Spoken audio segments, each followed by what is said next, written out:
What are the struggles of students in today's society? Some struggle with their concentration and motivation, while others struggle with their stress and anxiety, and others are struggling with their health and weight.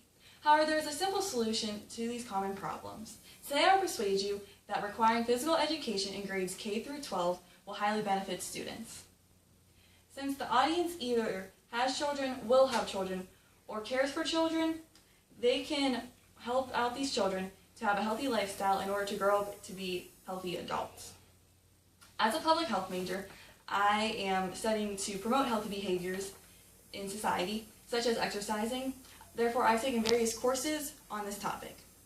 Due to my classes in physical health and normal nutrition, I will be discussing 3 topics.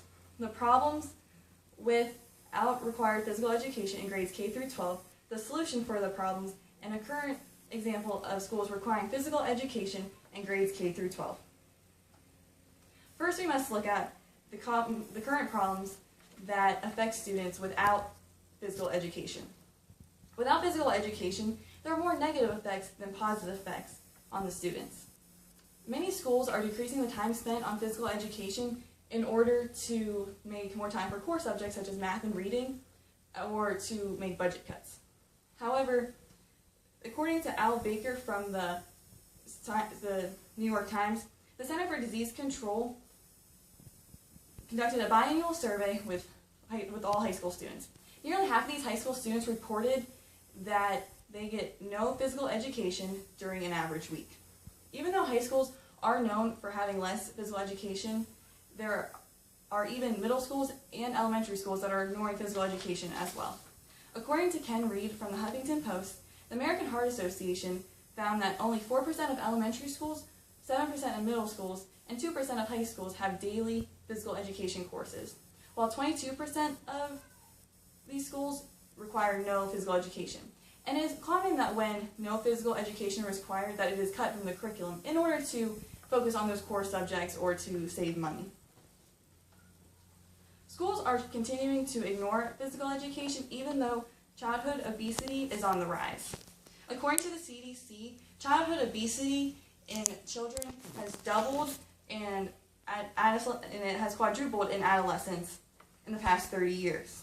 The problem is expected to continue since they are living poor lifestyles and they're more inactive.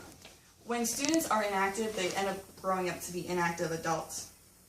For those who are overweight and obese, they run the risk of having various health problems, which include but are not limited to coronary heart disease, high blood pressure, diabetes, infertility, and cancer. According to Fit America, today's children are the first generation to have a shorter life expectancy than their parents. Physical health is not the only problem that face children due to the lack of physical education. Students also struggle with mental problems. According to the University of Michigan, there are increased levels of depression, anxiety disorders, eating disorders, and behavioral problems among the overweight children. The lack of physical education also influences how students perform in school. When students sit at their desk all day long and do not move, they become less motivated and less focused. These problems are occurring in today's society. However, there is a simple solution. The simple solution is to these problems is to require physical education for all grades, starting in kindergarten and ending in 12th grade. According to the Harvard School of Public Health, Dwayne Proctor, the director of childhood obesity team at the Robert Wood Johnson Foundation, stated that experts recommend 225 minutes of physical education per week during the school year. By implementing physical education classes for all grades, the problem with childhood obesity would decrease. When students are active in school, there is a chance they will become more active outside of school.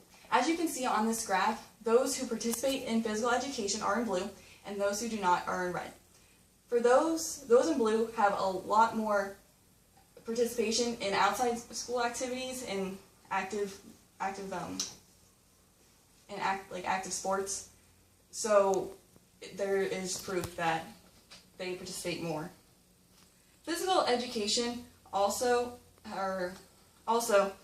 is a form of preventative measure for disease. Not only does physical education classes improve the health of students, but also it teaches students how to live a healthy lifestyle. Therefore, students will be prepared to be healthy adults in the future. Physical education classes improve the mental health of students. According to active living research, a study was conducted with 11,000 elementary school students. From the study, teachers reported better behavioral patterns in those who had 15 minutes or more of daily recess. Even though schools cut physical education in order to make time for more core subjects, it is proven that physical education does not hurt academic performance. In fact, a study was done by Active Living Research, and the study showed that girls who enrolled in 70 or more minutes of physical education classes scored significantly higher on math and reading tests compared to girls who had 35 or fewer minutes of physical activity. Next, I will explain a success story of those who implemented a physical education program for all grades.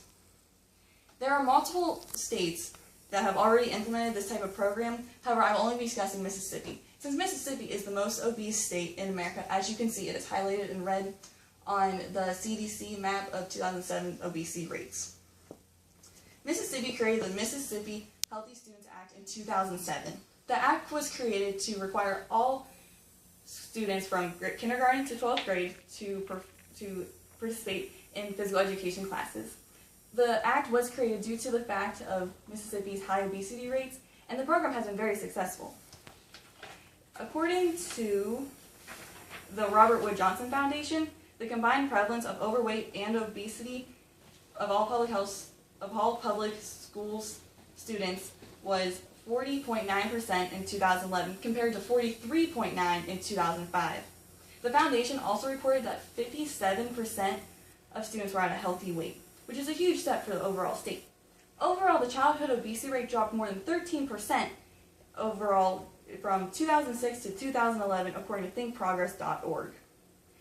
There was also a strong positive association between fitness and academic performance. The Mississippi State Department of Health found that a statistically significant linear trend between both language arts and math. Mississippi completed its research in 2013. Some states are still collecting data on their programs, however, the results are promising. In conclusion, I hope that you agree that physical education programs should be required for all grades. After listening to the problems without required physical education in grades K through 12, the solutions for the problem, and the current example of schools requiring physical education in grades K through 12. This problem is apparent, and I hope that you choose to help. I propose that all of my audience members go to their local school board to discuss the opportunity of required physical education for all grades. Thank you.